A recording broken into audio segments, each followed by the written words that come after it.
Hello everybody, welcome to the stream.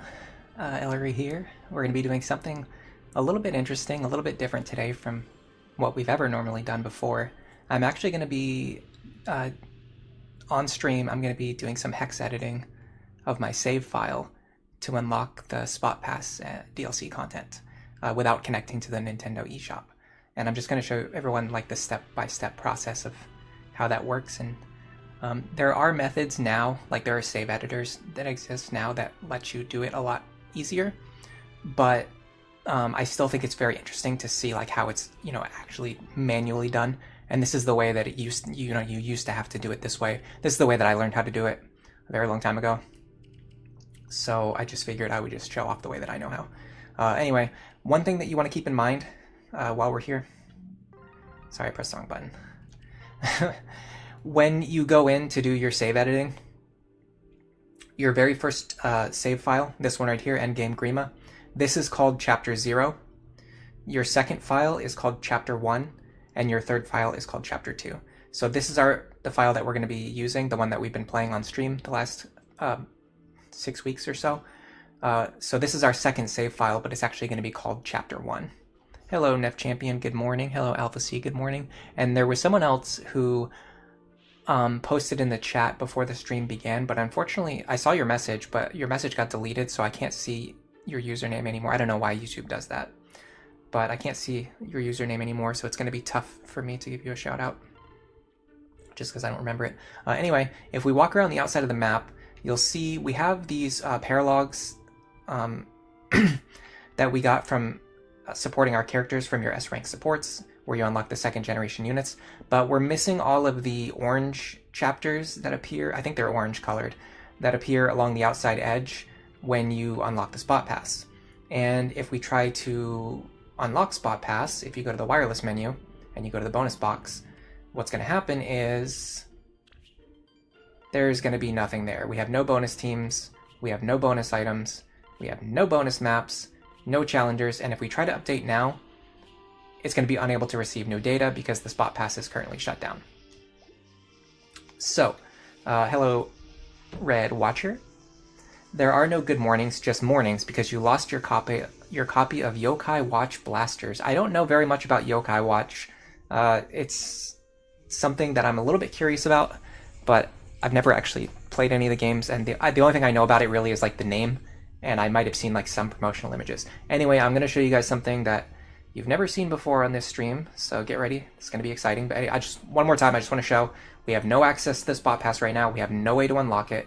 If we go into the wireless menu, we go into the bonus box, we try to update, we cannot get new data. We cannot get new data. We're unable to receive new data.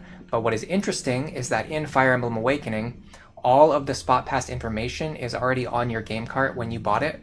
The only thing connecting to Spotpass the only thing that happens when you connect to the eShop is that it changes basically a few bits in your save file in order to allow you to access these chapters, which are actually already on your game. This is a decision that I am not a big fan of. I wish they didn't do it that way. It makes no sense at all, but that's how they chose to do it. So it's basically, and it's weird too, because it wasn't even like, it's not even like they're charging money to unlock it. It was free. It's free DLC, but you have to connect to the internet to get it, and then they shut down the eShop so you can't get it anymore. Anyway, let's get back to what I was going to do. I'm going to show you guys something that you've never seen before on this stream. We're going to close out of here. You can see this is my background, my streaming background right here, and then we're going to go here. You're going to see an infinite loop of OBS, and then you're going to see my desktop. Here's my desktop. Isn't that cool? I had to do some testing last night to make sure that I wasn't going to accidentally show anything that I don't want to show. Obviously, like streaming a live view of my desktop is a little bit anxiety-inducing. Here's the hex editor that I use. It's called HXD. We're going to come back to this later. Here are the steps we're going to take in order to make our save edited file. The first thing you want to do is make a backup. I'm going to read the steps first, and then we're going to go through them one at a time. So the first thing you want to do is make a backup. That way, if you make any mistakes, you just go back to your backup file. That way you don't lose your save game. You always want to make sure you make a backup before anything else. Then the steps for the actual editing, you do have to decompress the save file first. do the hex editing, and then you have to compress it again. I use, let's see if I can find it. I just used the Fire Emblem save tool. I don't even know where I got this from. I got it like probably a long time ago. But either way, you just drop your save file on here, it decompresses it, and then if it's already decompressed, then it recompresses it for you. So this Fire Emblem save tool just does everything for you. If you just look it up, I'm sure you can find it. Anyway, so you have to decompress, do your hex editing, and then compress it, and then you just put it back into the folder, and then that's it. The Spotpass will be unlocked. It's something that if you've never done it before, probably seems overwhelming and complicated, but if you know how to do it, you can do it in like 15 minutes, and if you have done it before, you won't really struggle to do it again. Good morning, Mr. Bushranger. Red Watcher, if you play on original hardware, is it possible to do it? Yes. You have to put, so you get an SD card that goes into your 3DS, and you save all of your game, like your save files for your games onto the SD card. When you take the SD card out, you can actually put that into your computer, and you can see your save files in there. So you can take the save file off of the SD card, and then do all of these processes, and then put the save file back onto the SD card, and then put the SD card back into your DS, and it should work. Maybe I'll show that off on a future stream. I don't even know where my 3DS is right now. So I couldn't show that off if I wanted to. This is the data that we're going to be using. These bits right here basically just tell the game that the Spotpass information has been unlocked. It doesn't contain anything other than it's just like a yes or a no. And so when you start a new game, it says no, the Spotpass is not unlocked. When you enter these bits into the data, it says yes, the Spotpass has been unlocked. That's the only thing we're changing. There's going to be a bunch of instances near the end of your save file that are these strings of AD550A1901, and then a bunch of zeros. It'll be like 00000 afterwards. You want to find the fourth instance of this code, and then you're just going to replace everything with these bits. It's going to overwrite a bunch of the zeros and some of the other information, but it goes into the right spot that it's supposed to go. I got this information from Hiratoro Frayne on this Reddit thread. When I finish this stream, I'm going to put a pinned comment that has the link to the Reddit thread, it has the hex data, and it has the steps for replacing it. So if anybody wants to try and do this yourself, you can try to do it while watching along with the stream. You can try to do it just by using the pinned comment after the stream. Either way, it should be interesting. Let's get right into it. So first thing I'm going to do is the first step. We're going to make our backup copy of our save file. Heritor of Rain. That makes a lot more sense. Thank you, Mr. Bushranger. Heritor of Rain. That makes way more sense. All right, so the first thing we're going to do is we're going to make a backup of our save file. So I have the save folder already open. It is right here. So as I mentioned before, chapter 0 is actually your first save file. Chapter 1 is your second save file, and chapter 2 is your third save file. This global file contains information on your renown rewards, your gallery, and if you've unlocked Lunatic Plus. If you get a fresh copy of Awakening and you want to unlock Lunatic Plus right away, what you can do is get a 100% complete global save file and then put it into this folder, and it will unlock Lunatic Plus for you. So you don't have to play through Lunatic to unlock it. That's actually what I did on this in this folder. Nef Champion, you started a new game, but you didn't have to do all of this to get access to the maps. But you are using official hardware. Yeah, so there's actually two things about using official hardware. Number one is that if the Spotpass has already been unlocked on your 3DS remembers this. As long as you don't delete the information, your 3DS remembers this. So whenever you start a new save file, you will still have access to the Spotpass that you already downloaded on your previous save files. Additionally, the situation with the eShop is actually a little bit weird. I know there's some cases, I know it's not, they say it's shut down, but it's not actually completely shut down. You can't buy anything from there, and you can't like directly access it or download things from there.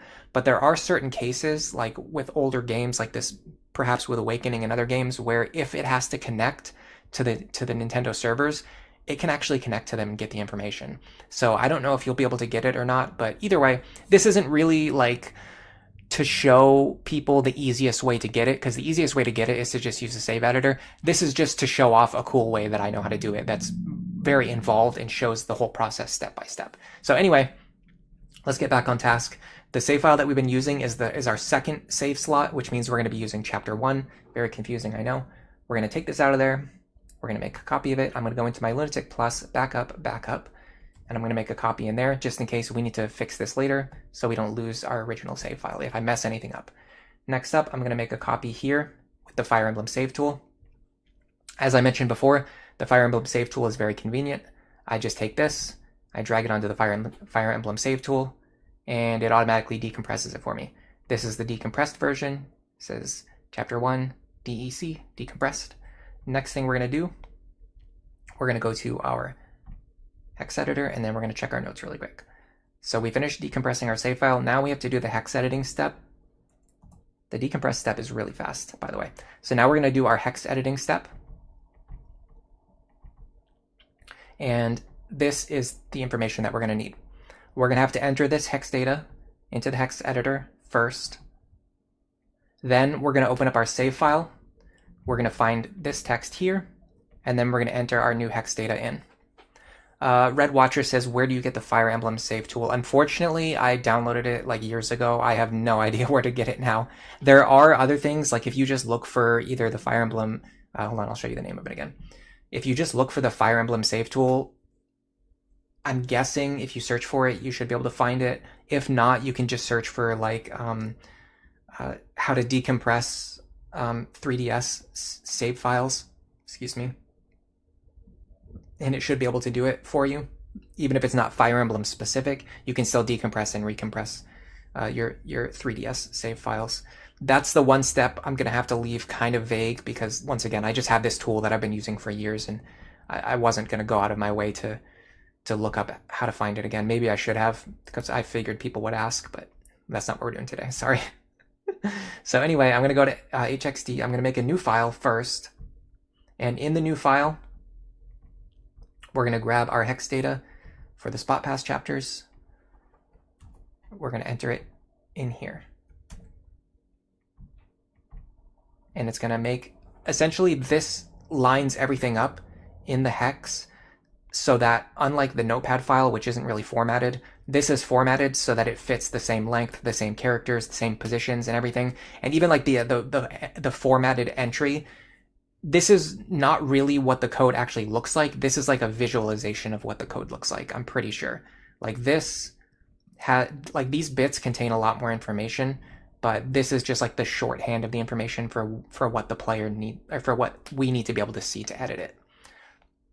Mr. Bushranger is recommending Game Banana or Reddit. Yeah, I probably got it from Reddit. That's where I get most things. In fact, if you go to this thread on Reddit, and I will link it in the chat right now, this was the Heritor of Rain thread. Actually, hold on a second. How can I link this in chat? Because my chat window's open on the other computer. Give me a second.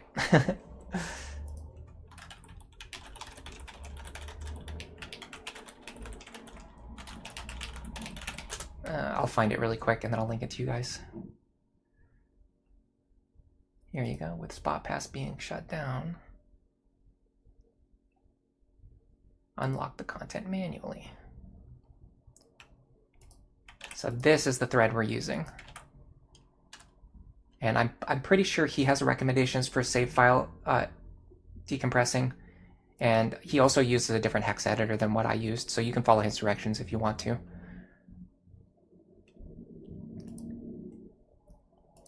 So we have our hex information in our hex editor. Next, we're going to actually open a separate window, and here we're going to go to our chapter 1 decompressed save file, and we're going to open that. Now, there's a ton of information here, but the good thing is the bits that we're looking for are pretty much near the bottom. So if you just go all the way down, you're going to start seeing just like a bunch of strings of like F's and zeros. And what we're looking for in here is AD550A1901. So we're going to look for that. I don't think I even went down far enough yet. It repeats a bunch of times, so once you find it, you'll know you're in the right spot. Here we go. Here's one of them, AD55. You see that? AD550A1901. Okay, so we're going to start working backwards from here. Here's another instance, AD550A1901. We're We're going to work our way backwards from here. I don't see any before this, so this is the first instance. So now we're going to start counting our instances because this code essentially just repeats. This is just, I think it's just like filler code or something. I'm not sure. It repeats a bunch of times. So we got AD 550A 1901, then a bunch of zeros. Then we've got our second instance here, AD 550A 1901. Then we have a bunch of zeros. Then we have AD 550A 19. I don't see the 01. There's like a 00. I'm not sure what's up with that. Doesn't really matter. Maybe my eyes are just bad. And then here's the fourth instance, AD 550A 1901. So the spot where you want to start entering your bit is going to be right here, after the 01. I've done it before where I accidentally write over the 01 and it just doesn't work. Like the Spotpass just doesn't load anything. If you're off by even 1 bit, it won't work correctly. So now we're going to go back over to our untitled document. We're going to grab the hex data that we need. This is already in the right format because we put it in HXD first. We're going to go back to our chapter 1 save file. We're going to make sure we're in the right position at this 00. And then we're going to enter in the new code or the new hex. And we're going to like this. Now what this does is it actually overwrites the data that was in that spot before. So there was a bunch more of these AD 550A 19s like in here. And then this code just kind of continues on for a while. And then eventually when you get to the bottom, you got a bunch of information down here at the bottom. This is not going to get overwritten. The information that we're entering is way too small. If you see it in red, it's up here. It's just not going to overwrite the information that's way down here. It's only overwriting the information that has to do with the bit. Then we're going to save this file. Once you save it, it changes back to the normal color to let you know this current version is the saved version. There's no live edits. There's nothing ongoing here other than what we're already looking at. So we're going to go back here. Now we have a backup of the file before we edit it.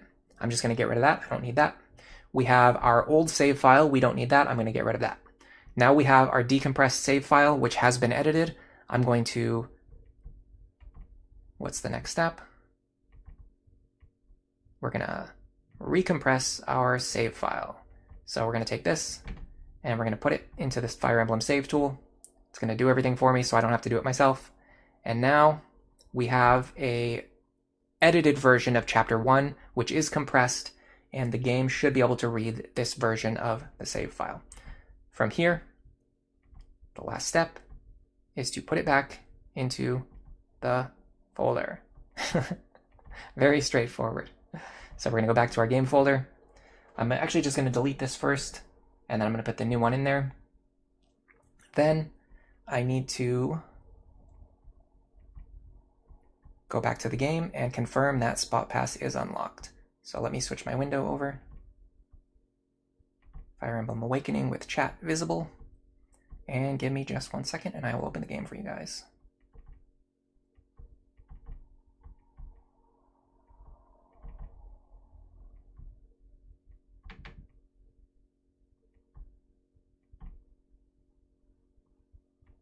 Here we go. Now if this worked, we should be able to access the Spotpass. It only takes about 15 to 20 minutes if you know what you're doing. If you're doing it for the first time, it might take you like 30 minutes. So this is our chapter 1 save file, which is actually the second save file. We're back here. Now as of right now, you won't see any changes. However, when we go to the wireless menu, we check our bonus box, you're going to see something. When you check available data, there's new data available. Now we have all of these bonus teams.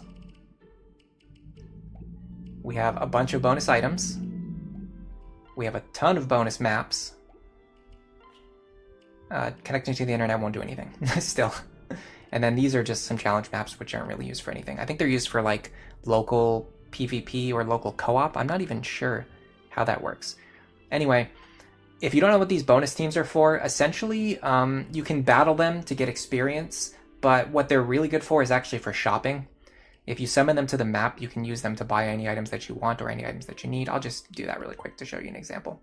So we're going to go into the bonus box. We're going to summon a bonus team. We'll just get, where's Marth? Prince Marth, here you go. Oh, it actually summons him to a random spot. I thought it summoned him where I was standing. It's been a while since I've done this. I don't normally use the bonus teams for shopping anymore. Anyway, if you go to the team, you can parlay. You can fight them, or you can just buy an item from them without fighting them. Marth sells the Silver Sword, the Noble Rapier, Silver Lance, Beast Killer, Killer Axe, Longbow, which we love. We love longbows here on this channel, and Physic Staff, which we also love on this channel. So if you want to buy any like specific items and you don't have access to the shop, or if it's something that doesn't get sold in a normal shop like the longbow, you can actually buy them from these guys here. Then you can just dismiss them when you're done. And that's that mechanic. The next thing we're going to do is I'll show off these bonus items. These bonus items, you can actually get them at the very beginning of the game. They do have weapon rank. They're usually like B rank, A rank weapons. A rank here, A rank here. Yeah, so there's a lot of A rank and B rank weapons. Your low level characters won't be able to use them right away, but like this bow is B rank. You can get Virion up to B rank pretty fast. And like this lance, this B rank lance, Frederick can use this right away. The A rank lance, he'll be able to unlock very quickly. Where's the A rank sword? The A rank sword, Frederick will be able to unlock that very quickly. If you use any enemy phase carries like Robin or Vake, they'll be able to get the B rank weapons pretty fast. Ryan Domaluski, welcome to the stream. You also like using the Spotpass teams for support grinding? Yeah, that's really good too. In Fates, what I like to do is there are DLC chapters in Fates that you can use to get items, but they don't really give experience. I think they give like one point of experience at a time or something, but they do give full supports, and you can use that in Fates to grind supports without getting over leveled. And then here you can use the Spotpass for the similar things, especially because as Ryan mentioned, if you do like the low level teams, like the level 4 teams, you won't really get too much experience, but you will get the support ranks. Anyway, next up, the important thing are these bonus maps. So we're going to start unlocking these bonus maps one at a time. Here is Dead King's Lament. And yeah, they are orange on the map.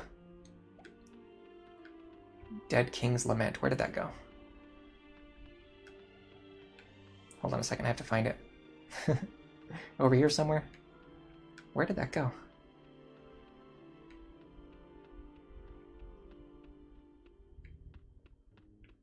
I can't find it. Hold on a second. There's a way to close the map so I can see. Okay, Dead King's Lament is actually over here. Oh, I can't access it. Interesting. There's something in the way. Okay, well, let's check the next one then. Oh, I think you have to beat the game before you can get Dead King's Lament. That's so funny. Look at it. It's just out of my reach. I bet there's like a paralog that connects to it. All right, we'll get the next one and see if we can access it. So, bonus maps. Obviously, it's not going to be very exciting to show off something if I can't actually get it. Okay, the next one is called Irreconcilable Paths. I wonder why they're not accessible. Yeah, that one's not either. Okay, this is interesting. This definitely didn't happen before. Next is A Hard Miracle. That one's over there. I wonder if the pathing only updates whenever you beat a level. Like maybe we have to beat a level to get these paths to open up. You have to beat chapter 25 first. Oh, okay. Yeah, see, it's been a while. Again, it's been a while since I've done this. You can't reach it until you beat chapter 25. Red Watcher asks if the bonus items have durability. I believe they do. It's not listed here, but they do have durability. I'll just grab the double bow or something.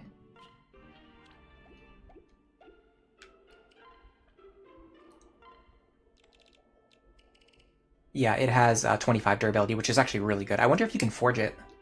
Probably not, I would imagine. What can I fix you with? We're about to find out. The bows are way down here, of course. Yeah, you can't forge the bows, the double bow. So it's not going to be as good as like a brave bow. But it's something you get for free, and you can get it very early on, and it has +5 damage stack. So getting this early on would be pretty sweet. On Virion. Yeah, you have to beat 25. Okay. I don't know why I forgot that. Everyone's saying the same thing now. Richard Briggs, Aragula, Ryan Domaluski, Mr. Bushranger. Thank you, everybody. All right, let's check out the next one. Next one is Ghost of a Blade. That one goes over here. Wellspring of Truth goes over here. And Radiant Hero goes over here. I think Radiant Hero is by far the hardest one. I think Radiant Hero is like pretty much the hardest content in the game other than Apotheosis. Maybe it's not as bad as I'm thinking though. There might be other stuff, like maybe Future Past might be harder. Either way, we're not going to be able to actually look at the chapters today like I wanted to, but it is what it is. Part of the reason we're doing this, since these are all accessible at the start of the game in Lunatic Plus, can these be considered as allowed in no ground? Can these be considered as allowed in no grind? I can talk, I swear. Honestly, I think it's up to the person. I think it's up. Every individual person can just decide what they want to do for their challenge, for their playthrough. I don't think there's like a universal truth about how you're supposed to play the game. That's how I feel. Yeah.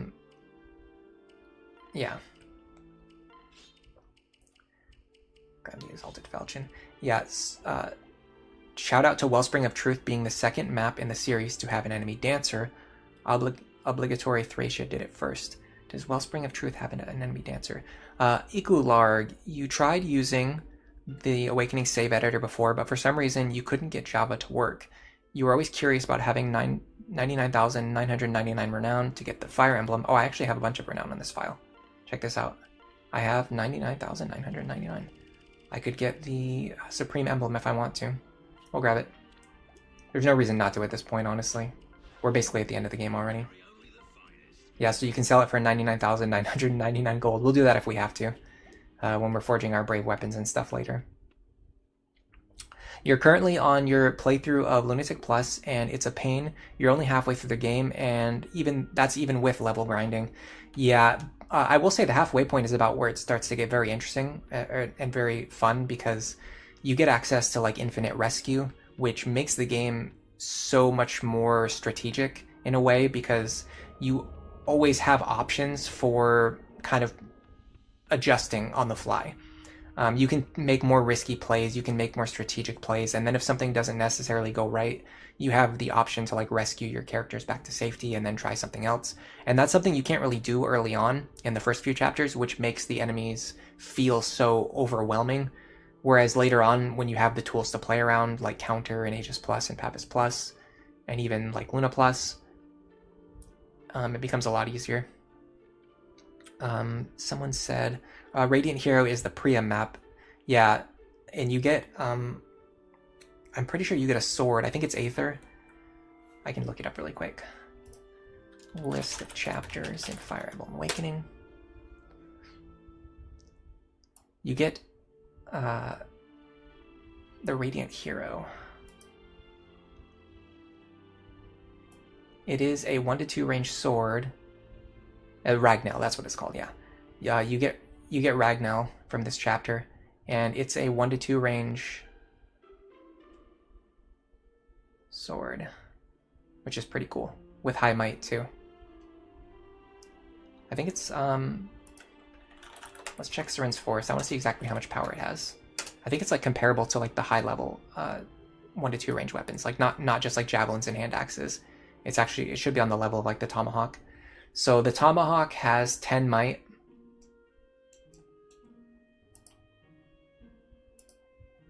The Gradivus has 19, but that's kind of like a legendary weapon. The Spear has 8 might.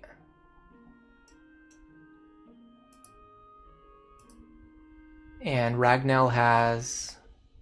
Amatsu, by the way, Amatsu has 12 might. And Ragnell has 15 might. So yeah, 15 might is pretty good on a 1-2 range sword. Unfortunately, it's defense +5. If it had like strength +5 or speed +5, it would be pretty epic. Defense +5 isn't as useful. It's still useful, but it's just not as useful. Yeah, for some reason I always say Aether when I want to say Ragnell. I don't know why I do that. And by the way, welcome to the stream, Gold Dust. Yeah, so unfortunately, part of the reason why I wanted to do this today is because I'm going to be very busy today. So I didn't really have time to do like a full stream like I normally do, like a 4 to 5 hour stream. This is pretty much it, unless you guys want to sit around and chat for a little bit. I don't really have very much else to show off today. Next week, we're going to come back. We're going to beat Origin Peak, and then we're going to beat the game with, hopefully, Laurent. I want to defeat Grima with Laurent, but his magic is a little bit low right now. Actually, honestly, he's already pretty much caught up to Robin. His magic is lower, but his damage stack is higher. So we might be able to get him to kill Grima, especially if we set up something with Vengeance or like a crit, or we could have Morgan do it. Morgan's probably our strongest attacker right now. So yeah, we can either have Morgan or Laurent take out Grima next week. That would be fun to do on stream. And then after that, we can just start like planning out our post-game stuff. Like, how are we going to beat these Spotpass chapters? How are we going to beat Future Past? How are we going to beat Apotheosis? And while we're at it, let me see if I still have my filter set up. Unfortunately, I don't have my filter set up. Okay. Shoot. I was going to show you guys my planned teams, but I don't have the filter set up so that I can show it. You like Soul, Arms Thrift, Amatsu, Gregor. Laurent killing Grima would be awesome to see. Yeah, I really want to do it with Laurent. Is Sorcerer Robin... Richard Briggs asks if Sorcerer Robin is the way to go in most files. So in this game, Sorcerer is pretty much one of the best classes. Its only weakness is that the speed is a little bit low. The speed cap is a little bit low. So once you get to like the end game and post game, it's not going to be super fast when it comes to like keeping up with other files. But the thing is that, and it's not just Nosferatu. Nosferatu is really strong. Ruin is really strong. Meyer is really strong. Flux is honestly really strong because it's so cost efficient through like most of the game. And on top of that, tomes are like the best weapon type. So even putting aside the dark tomes, you also get access to all of the wind tomes. You also get access to all of the thunder tomes. It's just really hard to make an argument for any other class other than Sorcerer because it's just so good. And because Robin can do any class, they pretty much typically end up going into the best class, which is going to be Sorcerer. And another part of the thing, or another reason it happens this way for Robin specifically, is because you can customize Robin's build, but because of the way the stat modifiers work with the assets and the flaws, Magic Robin is almost always better than Physical Robin. So you're always going to be, not always, but if you're trying to optimize, you're typically going to be running a Magical Robin. And if you're running a Magical Robin, you're going to want them in the best magical class, which is pretty much Sorcerer. So to answer your question in a few words, yes, Sorcerer Robin is pretty much the way to go in like 99% of cases. Having said that, if you're not trying to be optimal, if you're just trying to play the game in an interesting way, you can make almost any build work. Just like I showed off with my Christmas Cavaliers video, I did, even though Sully's daughter is typically thought of as like a physical character, she's a heavy armored knight, I did her as a magical character instead, just by having Rickon as her father. You can just do all sorts of crazy things if you want to. You can forge Goetia, can you? Do I have it yet? I don't think I have it yet, so I can't check that. I didn't think you could forge Goetia. I thought you couldn't forge any of the legendary weapons. Let me check the ones I have in my inventory right now. By the way, has anyone here ever played any of the games from the Tales series? Any Tales fans here? Yeah, you can't forge Hellswath. You can't forge Gungnir. I don't think you can forge Goetia. I could be wrong. You can forge Brave weapons, which is what makes them so incredible. It's why the Brave weapons are pretty much the best in slot in the game. Like, once you get to the top tier, once you have enough money to buy any weapon you want, you're just going to want Brave weapons. There's nothing else that really compares, other than like stuff like the longbow, because it can attack at 3 range, things like that. Mr. Bushranger, you think Kiel is one of the best kids? I think Severa is probably one of the best overall in terms of physical modifiers. I actually have a spreadsheet. Let me see if I can find it. Drive. I'll go to my Fire Emblem drive.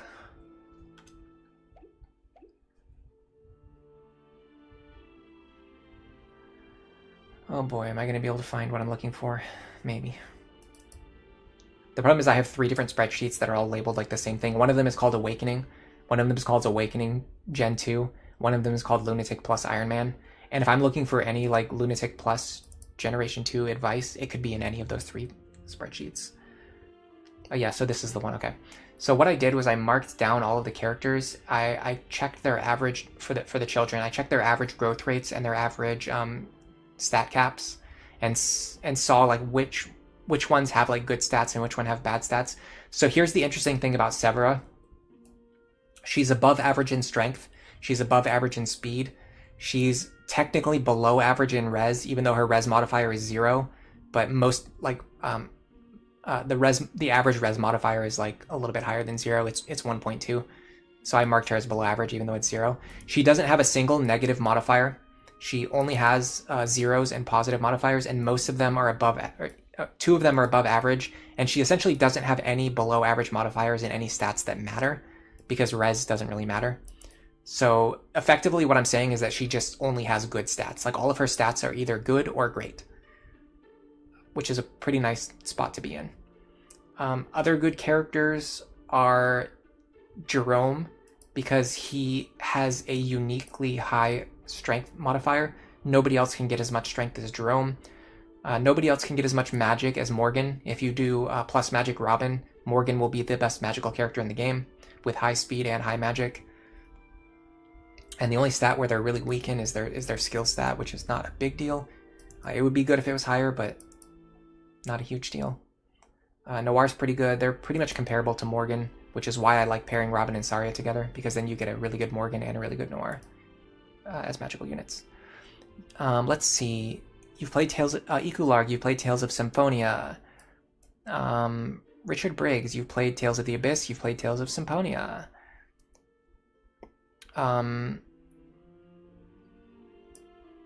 No Dot, you've also played Tales of the Abyss. Richard Briggs, you've played Symphonia, you've played Abyss. It seems like everyone's played Symphonia and Abyss. Okay, so the reason why I ask is because I'm thinking of playing Tales of Fantasia on stream, which is the original, it's the very first Tales game for the Super Nintendo. And I have a pretty good translation patch for it, so I was thinking of playing it on stream at some point in the near-ish future. We'll see. Bushranger, you're doing plus strength minus magic, Bowfair, Warrior, Robin. The reason I don't like minus magic is because it actually reduces your speed stat, which is kind of nuts. So I'll bring up the Robin stat modifiers.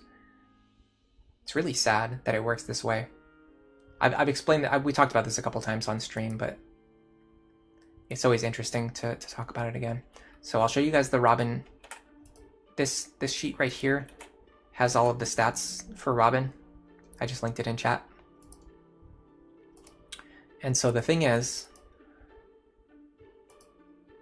minus strength only reduces strength, skill, and defense. And if you're a magic character, you don't care about strength. Skill is bad, but it's not like one of the worst stats to lose out on. And defense, again, is like not one of the worst stats to lose out on. If you go with minus magic, you get minus magic, minus speed, and minus res. And minus res isn't really that bad, but minus speed is really bad to have. So running minus magic Robin is much worse than running minus strength Robin. And that alone makes physical and magical Robin unbalanced. The other problem is that the other configurations of stats, there aren't really any good ones that allow you, like if you're doing plus strength, there aren't really any good flaws to take that synergize well with plus strength. Almost every single flaw that you can take is either going to reduce your strength or reduce your speed. I would say the best one is actually plus strength minus defense. It's going to make your early game extremely difficult because you're going to have minus 3 defense. But later on, you'll be okay. Not great, but okay. Actually, you only have minus 1 defense because strength gives plus 2 defense. So yeah, I think plus strength minus defense is one of the ones that's viable. And I think plus speed minus defense or plus speed minus magic are also like pretty good for a physical Robin. There's just not a great choice for physical Robin, whereas magic Robin has a really obvious choice. Plus magic minus strength is just like goated. It just gives like perfect mods for a magical Robin. Am I going to be using DLC classes or DLC skills like Limit Break? I'm going to try to make a bunch of builds without using any DLC classes or any DLC skills. And then if we can't beat Apotheosis just using base classes and base skills, then I will rely on the DLC if I have to.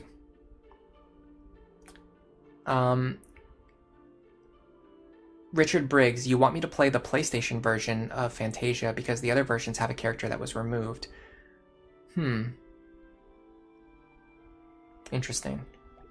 But do you mean that the PlayStation version added a character that was not in the original Super Nintendo? I'm definitely planning on playing the original. So, unfortunately, whatever's in the PlayStation version, I'm just not going to see. Because I really want to play the original. That's just how I am. But I am curious to know what's missing. Or if something was changed or if something was removed. You think the game is fun, but in the early game it can be a little bit slow and it does require some grinding. Yeah, I've been a retro gamer for a long time. I've played a lot of retro RPGs, so I know all about grinding. I've played a lot of NES, a lot of Super Nintendo, Sega Genesis, so I know all about the grinding in older RPGs. One of my favorite games of all time is Dragon Quest III, which I also want to maybe stream at some point in time. I'm not sure. Could be fun. Red Watcher, you also like minus magic plus strength. Yeah, I mean it can work. It's just unfortunate that there's no like perfect solution for a physical Robin, whereas like Magic Robin has just like a perfect solution. You don't even have to think about it. Plus magic minus strength is just perfect. There's no downside whatsoever. You lose 1 point of skill. That's it, and everything else is just pure positives. The GBA port of Fantasia is really bad. Yeah, I've actually played the Super Nintendo and the GBA version both. I've never beaten it before, but I've played it a little bit. I didn't like the GBA version. It's very butchered. I agree with you on that. The sound is worse. The interface is worse. The UI is worse. The balance is worse. The gameplay is worse. Everything is just worse. Just either play the Super Nintendo version or, depending on what Richard Briggs tells us, maybe the PlayStation version is worth checking out. Mr. Bushranger, your goal is to do Chrom and Robin as bros for one run. You've always meant to do that once for fun, and you think a Great Lord Chrom supports a warrior really well. Yeah, what we did in this run was Chrom was mostly a support for Frederick, and it really kept Frederick competitive for most of the game. He's really only very, very recently started to fall off at the super end game when we're fighting against enemies with capped stats. Everything up until then, up until like, chapter 22, 23-ish, he was still putting on a really good performance. And we stopped training him. We started training Severa. We started training Laurent. We started training Morgan. If we had kept training Frederick, I think he could have probably kept up with the enemies for a little while longer. Maybe even till the end of the game. What do I think of Dragon Quest Sentinels of the Starry Skies on Nintendo DS? Oh man, I love Sentinels of the Starry Skies. It is pretty much, in my opinion, I think it is the successor to Dragon Quest III. It plays extremely well. I think, unfortunately, the game is a little bit slow. I do not like playing it on original hardware anymore. But if you can play it in a way where you can use a speed-up function, it becomes a very awesome game. I have a guide to... I found a really good guide page. I'll share it with you guys now, if I can find it. Let's see. I found a really good guide page that has like a ton of information on Sentinels of the Starry Sky. It also has like a really good system for like building characters. It has a really good end game, in my opinion anyway. So here's the page. Here's our page about Dragon Quest Sentinels. Maybe I'll play Sentinels or something. I don't know though. Red Watcher, you're recommending Etrian Odyssey 2, Tales of the Fafnir Knight. So I'm a huge Etrian Odyssey fan. I already own and have played every Etrian Odyssey game extensively. You don't have to worry about recommending me that. If you're going to play the PlayStation version of Fantasia, you need an English translation patch. Yeah, that should be fine. Actually, what I want to do at some point in time, I really want to play a game in Japanese and do like a live translation of it. I think that would be really fun.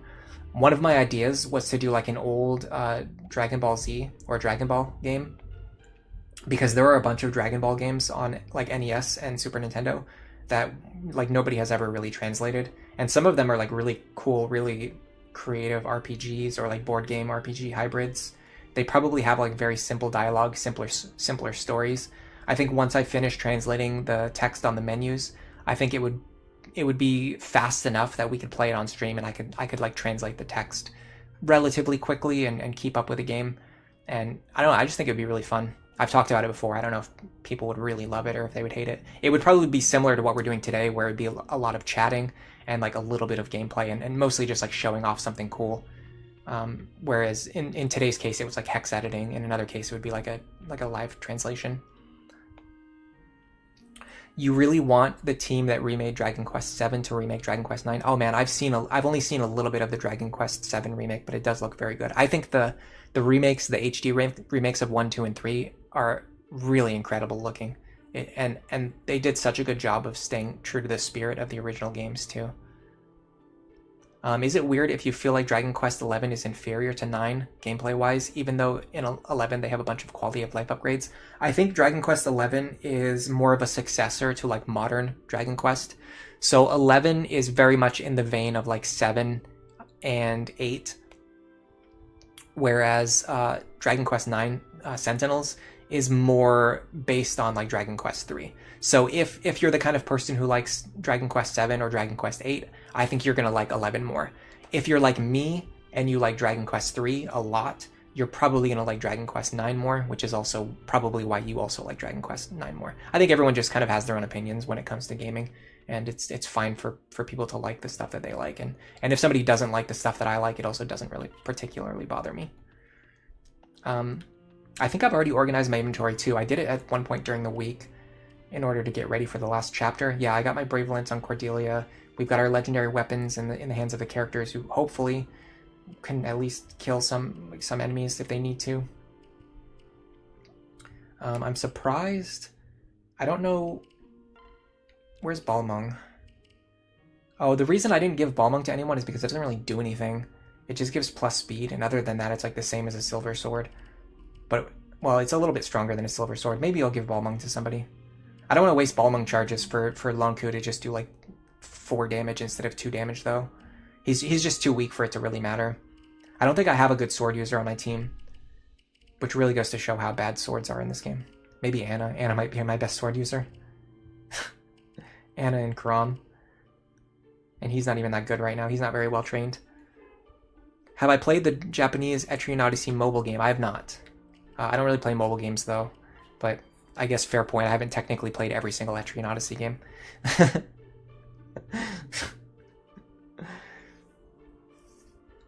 Yeah. But either way, we're gonna have to come back to this next week. I don't have the time to do a lot of streaming today. I have some important stuff to do later. But I didn't want to not stream because I've actually streamed every single Saturday in the same time slot for more than a year now. It's gonna be it's definitely gonna be a little bit of a disappointing stream, a 50-minute stream. But I'm gonna have to head out now. I don't have a lot more time. I gotta get ready for my plans later tonight. Thanks to everyone for stopping by. I hope you guys found this a little bit interesting. I will put those links in the pinned comments, and I might even just make like a short version of this video, like, you know, make like a 5-minute just like guide video using the footage from this stream later on or something like that. But either way, I'll actually, since it was a short stream and not many people showed up, I'll actually give an individual thanks to everyone who came by today. So Alpha C, thank you for coming to the stream. Nef Champion, thank you for being here. Mr. Bushranger, thank you for being here. Red Watcher, thank you for coming to the stream. Ryan Domaluski 1931, thanks for coming to the stream today. Richard Briggs as well, thank you for being here. Aragula 1637, Gold Dust 7095, thanks for coming. Iku Larg, thank you as well. Thanks to everyone who liked the stream as well. And if you're new here, if you subscribed, if this was your first stream, thank you for coming. Let's see, anyone else that I missed? No.17, welcome to the stream, or thank you for coming to the stream. Anybody else? I'm seeing a lot of repeat names. We got some active chatters. Active chatters, thank you to the active chatters. You make me feel like I'm not just sitting here alone talking to myself. Richard Briggs says that's fine, see ya. Iku Lark says W, thanks for your time and effort. Thank you guys as well for coming. For some reason, Atlas really loves flip phones as a gaming console. Yeah. Honestly, I think the 3DS, and the DS and the 3DS were just like the absolute perfect consoles for Etrian Odyssey. I do really like the HD remakes of Etrian Odyssey 1 to 3 on the Switch. I think they're really well done. They're extremely well done. In fact, I would say they do a very, very good job of giving you the experience of playing the original Etrian Odyssey while making it easier to play the games. Just in terms of pure quality of life. Like they didn't make the games any easier. They didn't change anything in a meaningful way. They just gave you the quality of life that was kind of desperately needed. Unfortunately, with the lack of the touch controls, you do lose out on a little bit though. But either way, that's neither here nor there. Thank you to everybody for coming, and for now, enjoy the rest of your day.